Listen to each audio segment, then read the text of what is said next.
Il est midi, bonjour et merci de nous rejoindre pour cette édition que nous entamons avec les titres de l'actualité. Nous vous parlerons tout d'abord de la formation dans l'industrie militaire. La ANP mise sur la fabrication locale pour renforcer ses capacités et développer ses compétences. La production pharmaceutique en Algérie se renforce. Les médicaments sont désormais fabriqués ici selon les normes internationales. Un secteur qui gagne en capacité et devient un acteur clé de la sécurité sanitaire.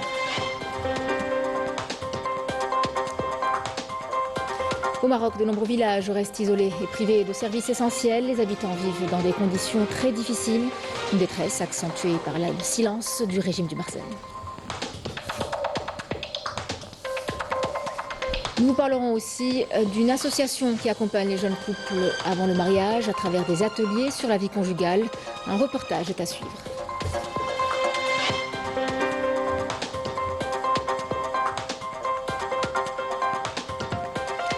Mesdames, Messieurs, bienvenue à vous. La 23e édition du Salon national de l'artisanat Sahari a été lancée à Tamanrasset avec la participation de plus de 70 exposants représentant 25 wilayas. Inaugurée par les autorités locales, cette manifestation se tient à la Maison de l'Artisanat, regroupe une large diversité de métiers artisanaux, notamment la bijouterie, la poterie, le tissage, la maroquinerie, l'habit traditionnel, la tapisserie, les objets décoratifs et œuvres artistiques. Des rencontres sur la marque et la qualité dans le secteur de l'artisanat ainsi que sur les procédures douanières et bancaires au profit des artisans qui prennent part à des salons internationaux sont au programme des activités de cette nouvelle édition du salon qui se poursuivra jusqu'au 31 décembre courant. Dernière ligne droite avant la clôture au Palais des Expositions des Pas Maritimes d'Alger de la foire de la production algérienne organisée sous le patronage du président de la République. Une 33e édition qui a en tout cas enregistré une forte affluence, reflet de l'intérêt pour les entreprises locales et de la vitalité du secteur industriel national. Parmi les filières représentées, l'industrie militaire a particulièrement distingué. Les stands ont dévoilé de nombreux produits, véritables fleurons de cette industrie stratégique et qui ont illustré également les progrès réalisés ces dernières années. La formation et l'industrie militaire avancent désormais de pair. En Algérie, l'armée nationale populaire mise sur la fabrication locale pour renforcer ses capacités, former ses équipes ou encore mieux maîtriser ses équipements. La production est assurée par des compétences bien de chez nous, un savoir-faire industriel qui renforce notre autonomie et à terme notre système de défense. Walid Yousfi. La fabrication d'avions d'entraînement, une priorité pour l'armée nationale populaire. Il s'agit d'un levier fondamental pour la formation de pilotes répondant aux plus hauts standards de professionnalisme. L'avion de type Ernest 142 fabriqué localement au niveau de notre institution est un appareil léger de formation et de reconnaissance doté de 2 places. Polyvalent, il peut être utilisé pour la formation et l'enseignement de base dans les écoles militaires et civiles, ainsi que pour les missions de navigation aérienne, de jour comme de nuit. L'unité de production de câbles se positionne elle aussi comme un pilier stratégique, à même d'assurer le bon fonctionnement des systèmes d'équipement. Cette unité produit des composants de haute précision conformes à des normes techniques strictes et supervisées par des experts nationaux qualifiés. Ces câbles sont utilisés pour relier les infrastructures administratives et industrielles, ainsi que divers bâtiments civils, afin de garantir un transfert de données à grande vitesse et fiabilité. Au niveau de l'entreprise, ces câbles sont produits par une main-d'œuvre algérienne formée localement, conformément aux normes internationales. Autre domaine tout aussi important, celui des équipements de transmission. Produits et assemblés localement, ces équipements garantissent la sécurité des réseaux de communication et de la transmission de l'information. Nous faisons la production et l'assemblage de divers équipements de transmission et d'information selon les procédés CKD et SKD, ainsi que la fabrication mécanique et plastique du matériel de transmission. L'entreprise assure également des formations spécialisées à l'ensemble des catégories de personnel technique portant sur les équipements modernes de transmission. L'ANP continue ainsi de bâtir un système intégré alliant formation, expertise technologique et valorisation des compétences nationales, fidèle à sa mission de protection du pays et de renforcement des systèmes de défense. La production pharmaceutique en Algérie occupe aujourd'hui une place centrale dans le paysage industriel algérien. Des médicaments fabriqués sur place, contrôlés selon les standards internationaux et destinés en priorité au marché national. Le secteur gagne en capacité et renforce son rôle dans la sécurité sanitaire. Miled Hanin. L'industrie pharmaceutique algérienne s'impose progressivement comme un secteur structurant, longtemps dépendante des importations. La production locale couvre aujourd'hui une part importante des besoins du marché national, notamment en médicaments génériques. L'Agence nationale des produits pharmaceutiques est chargée de la régulation et du contrôle de la qualité des médicaments à l'aide de laboratoires équipés de technologies adaptées aux exigences internationales. Nos laboratoires comprennent 7 départements. Le département de physico-chimie des substances pharmaceutiques, physico-chimie des dispositifs médicaux, microbiologie, pharmacotechnie, biochimie, pharmacotoxicologie. Ces départements assurent le contrôle des substances pharmaceutiques et des dispositifs médicaux. Aujourd'hui, l'Algérie s'affirme comme un acteur majeur dans la production locale de stylos d'insuline, assurant l'autosuffisance et couvrant l'ensemble des besoins du marché national, avec plus d'un tiers des capacités pharmaceutiques africaines et des exportations vers plus de 20 pays. Les laboratoires produisent des médicaments génériques conformes aux normes internationales, tandis que Biopharm se distingue par la production de réactifs de diagnostic du cancer, reflétant de fort belle manière le savoir-faire local. L'Algérie dispose aujourd'hui de plus de 230 établissements pharmaceutiques avec une capacité de production de plus de 780 lignes, ce qui lui permet de se positionner comme locomotive de l'industrie pharmaceutique en Afrique. Ces développements placent l'industrie pharmaceutique locale au cœur de la sécurité sanitaire nationale et renforcent sa présence sur les marchés régionaux et internationaux, confirmant son rôle stratégique pour le pays.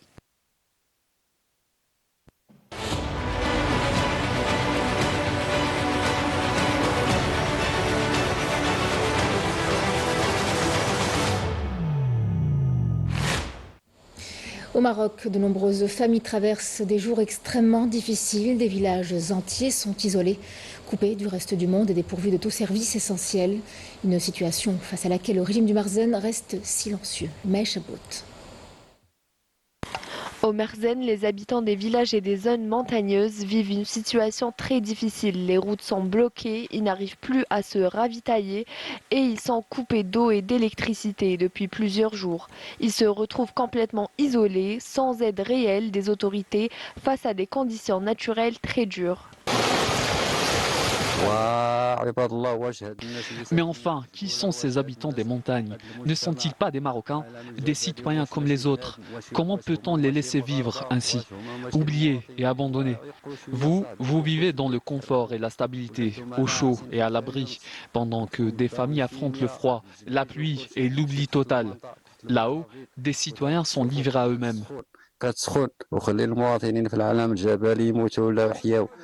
Les familles ne parviennent même plus à transporter leurs malades, enfants, personnes âgées, femmes enceintes vers les hôpitaux, ce qui aggrave leur détresse. Les images venues de ces régions montrent une véritable souffrance quotidienne. Le chemin est bloqué par la neige. Nous avons essayé d'emmener mon petit frère à l'hôpital sur le dos d'un âne, mais il a perdu la vie avant même d'y arriver. Comment peut-on accepter une telle situation? Pas de route, pas d'hôpitaux, rien, c'est un enfer.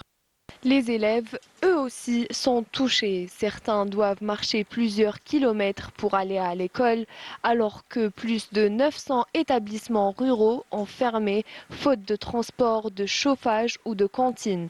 Pendant ce temps, les pouvoirs publics semblent ignorer la gravité de ce que vivent ces populations. Une opération menée conjointement par la PAF et les services des douanes du port de Béjaïa a permis la saisie d'une importante cargaison de produits stupéfiants que les trafiquants ont tenté d'introduire en Algérie. Il s'agit de plus de 700 000 comprimés d'ecstasy en provenance d'un port français.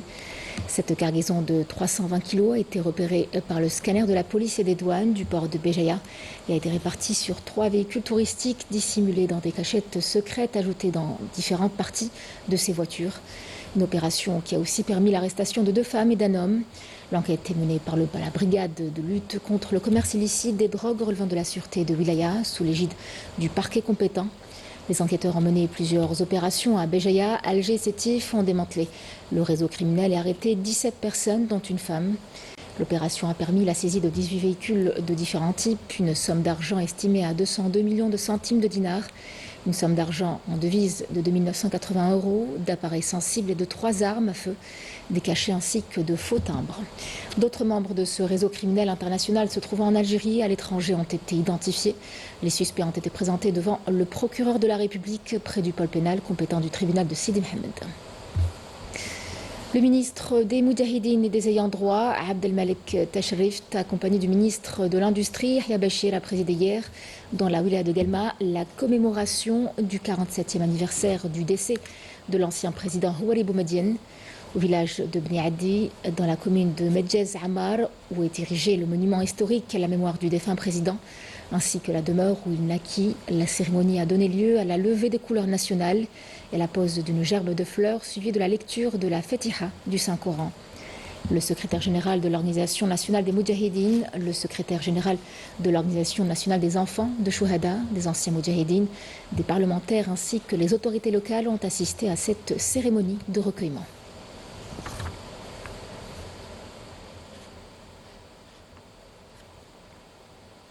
Nous vous proposons à présent le portrait de l'artiste Fazilet Dif dans son dernier ouvrage.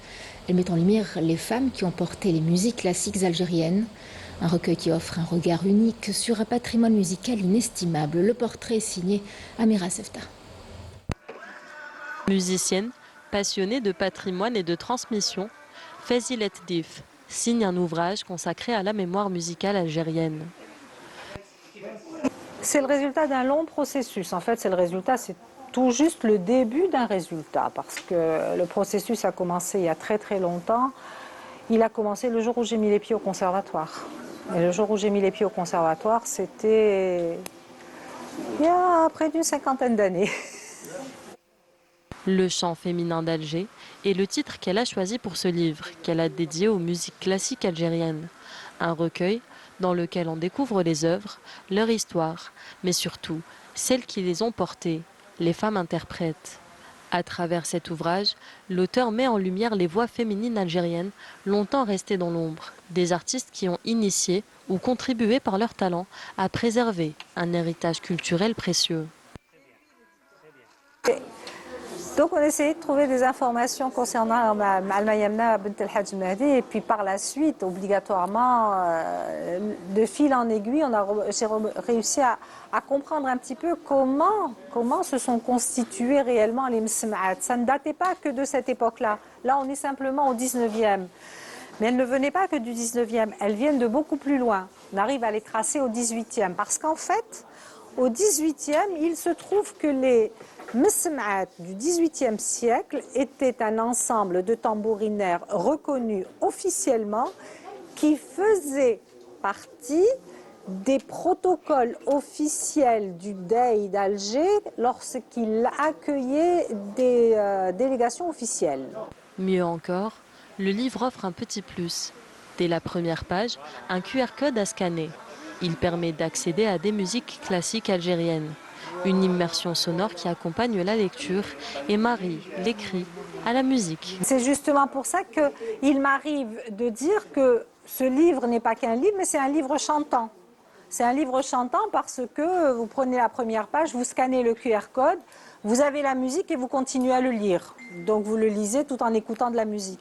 Et sur ce QR code, vous allez trouver aussi bien des documents, dont certains documents qui ne sont pas du tout disponibles en librairie ni en bibliothèque, des manuscrits que nous avons réussi à récupérer, que nous avons décidé de mettre à la disposition de tous. Donc on les a mis dans la petite bibliothèque du QR code. Une initiative qui vise à valoriser les femmes et leurs talents, tout en préservant le patrimoine culturel et artistique algérien.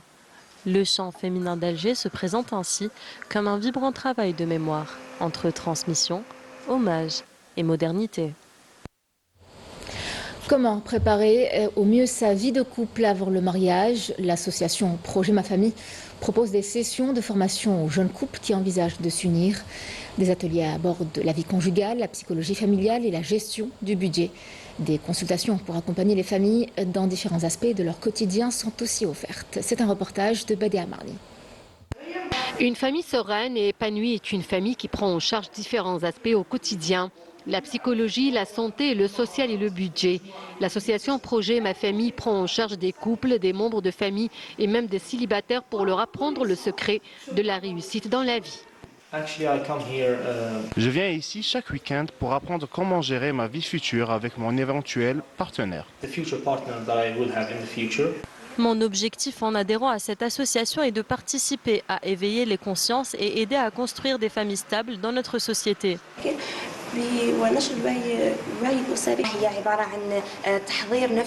C'est une préparation psychologique pour les futurs mariés pour construire des familles équilibrées.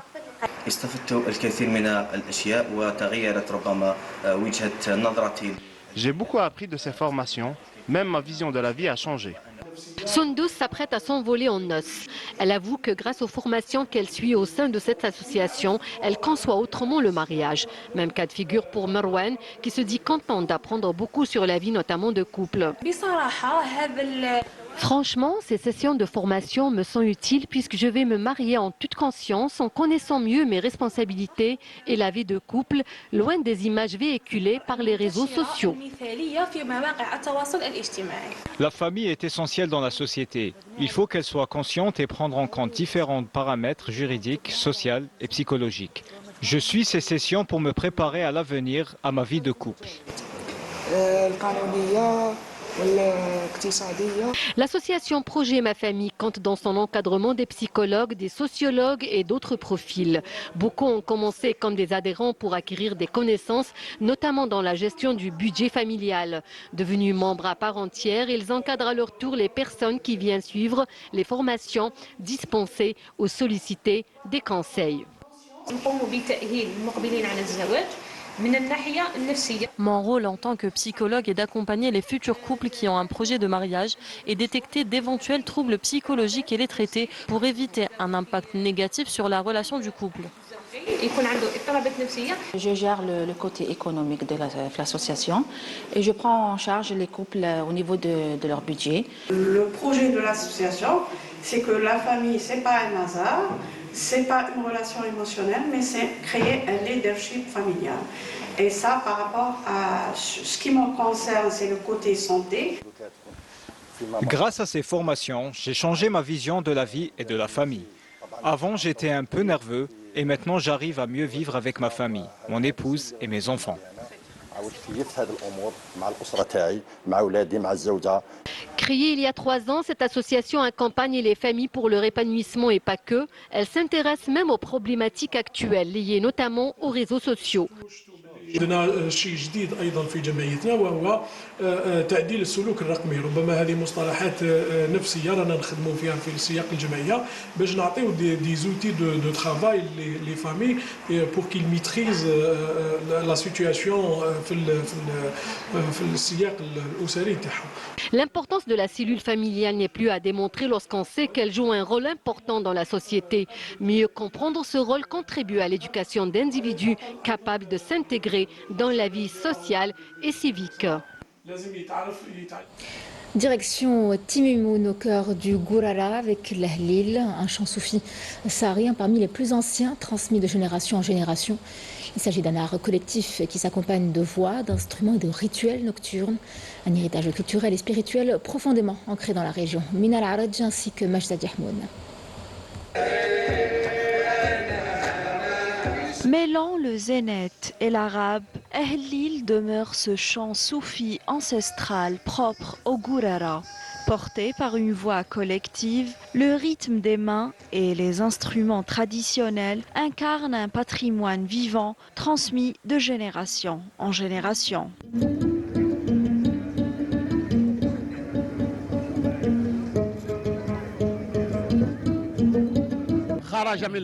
Ahlil est le résultat de la simplicité. Le premier instrument utilisé par l'homme est la main pour les claquements. On a le bengeri, la pierre, le tambour et le temja. Le temja et le bengri, des instruments simples mais puissants et indispensables au show qui captivent le public et qui font la particularité de cet art traditionnel.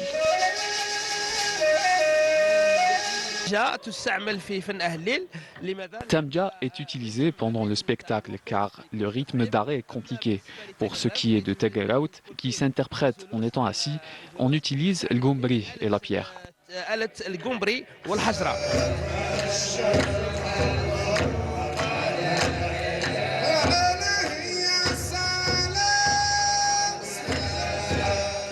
Ehlil continue de résonner la nuit par les gardiens de cet art ancestral, traversant les générations et reliant le passé au présent.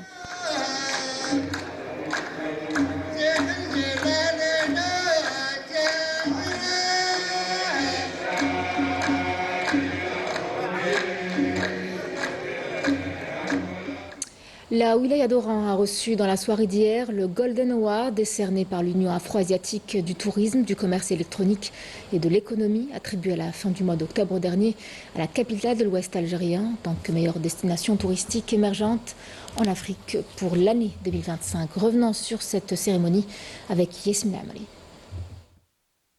Le prix d'or, décerné à Oran en tant que destination touristique émergente, consacre le travail accompli pour moderniser et promouvoir la ville à l'international. Un couronnement qui célèbre le rayonnement culturel, historique et naturel de la ville. Le jury de 45 membres avec une commission supérieure de 7 personnes a choisi 5 villes finalistes et Oran a remporté 90 des voix comme meilleure ville touristique d'Afrique.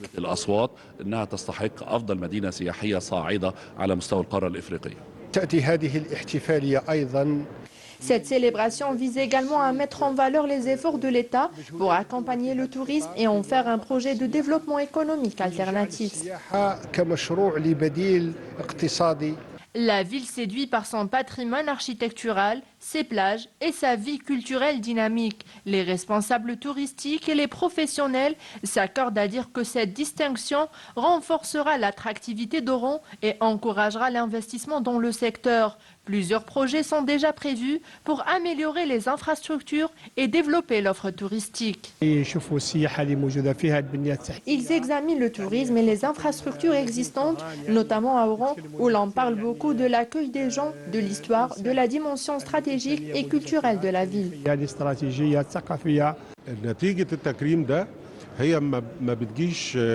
Cette distinction a nécessité près d'une année, les villes étant préalablement proposées par les présidents des bureaux affiliés à l'Union dans l'ensemble des pays.